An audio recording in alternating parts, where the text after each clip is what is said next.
तो बेस्ट का डेफिनेशन क्या है ये हमें समझना होगा। बेस्ट का डेफिनेशन क्या ये है कि जो महंगा अफोर्ड कर सकते हैं वही बेस्ट है। आमतौर पे यही सोचा जाता है कि जो जिसका ज़्यादा पैसा है तो जो सबसे महंगा होगा, सबसे बड़ा हॉस्पिटल, सबसे महंगा कोई सप्लीमेंट, सबसे महंगी जगह जिम में, तो वही ज़्यादा बेस्ट है। और यानी कि वही बेस्ट का मतलब वो ज़्यादा अच्छा असर करेगी बॉडी के लिए, जबकि एक्चुअल दुनिया में ऐसा है नहीं।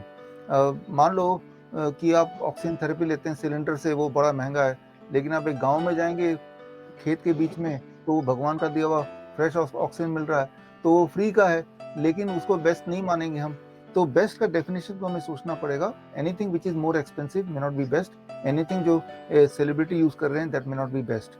अगर उससे उनकी हार्ट अटैक हो रही है तो इसका मतलब ये है कि वो जो कर रहे हैं वो बेस्ट सोच तो रहे हैं कि ये बेस्ट है, लेकिन वही उसका मौत का कारण बन रहा है। और उसका देखा देखी बाकी लोग भी उसको इम्प्लीमेंट करने की कोशिश करते हैं। खास तौर पे आपने जो क्वेश्चन छेड़ा सेलिब्रिटी, तो एक बात आप समझिए बहुत ही क्लियरली, मैं आजकल के जो यूथ उनको समझाना चाहता हूँ। आपने गौर किया होगा जो फिल्म स्टार हैं, सेलिब्रिटीज हैं या सो कॉल्ड सेलिब्रिटी मान लेते हैं, उनको अचानक ही आप देखते हैं मूवी आ रही है उनका सिक्स पैक बन गया, जबकि जिम में आपने और आप जैसे लाखों लोगों ने दिन रात सालों साल करते हैं, तब भी पूरे जिम में रेयरली कभी किसी के सिक्स पैक आते हैं। तो ये सेलिब्रिटी को 2-3 महीने में अचानक से सिक्स पैक कैसे आते हैं और फिर 2-4 महीने में कैसे गायब हो जाते हैं।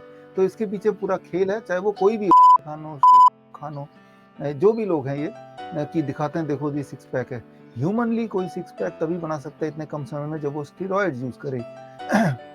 और जब स्टीरॉयड यूज करेंगे इस तरह के आप दवाइयाँ यूज करेंगे, तो that may cause this kind of cardiac arrest, heart disease, ये सब हो ही सकता है, या कोई और कैंसर, ये सब हो ही सकता है, होता भी आया है। इन्हीं सेलिब्रिटी को ध्यान से गौर करेंगे तो आप ऐसे बहुत सारे सेलिब्रिटी के नाम दिमाग में आपके आ जाएंगे इसी वक्त कि वो कैंसर से पीड़ित हो गए, फिर वो डेथ हो गई, वो इस तरह के तो हैं ही एग्जाम्पल। तो उनको हम फॉलो करते हैं और सोचते हैं कि वो जो कर रहे हैं वही बेस्ट है। इस डेफिनेशन को अब बदलिए, वो जो कर रहे हैं वो वर्ड्स हैं, वो एकदम से ग्लैमरस दिखने के लिए तो ठीक है, बट उसके जो रिपरकशन होते हैं वो काफी ज्यादा खतरनाक हैं।